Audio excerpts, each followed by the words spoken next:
একটা ডিভোর্সি নারী কখনো সে সত্য কথা বলবে না। কারণ সত্য কথা যদি সে বলে তাকে কেউ বিয়ে করবে না, সে যত বড় সুন্দরী হোক।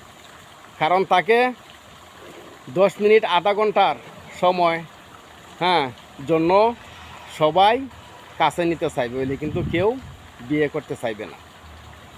কারণ আসলে পুরুষ সত্যটা সবসময় ভালোবাসে, দরদটাকে ভালোবাসে, মায়া মমতা ভালোবাসে।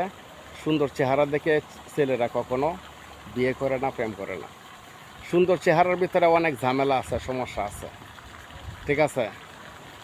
এটা যারা বুঝে তারাই বুঝছে, ওইলে কিন্তু আমি বলছিলাম দাদারে একজনটা বিয়ে করতাম, কয় সর্বনাশ এই সুন্দরী নারী তোর গরু আনতাম না। বলছি কেন? কয় এখন তুই বুঝবি না, পরে বুঝবি। বুঝছো? আসলে দাদার কথাগুলো এখন আমি ভাবি সবসময় আমার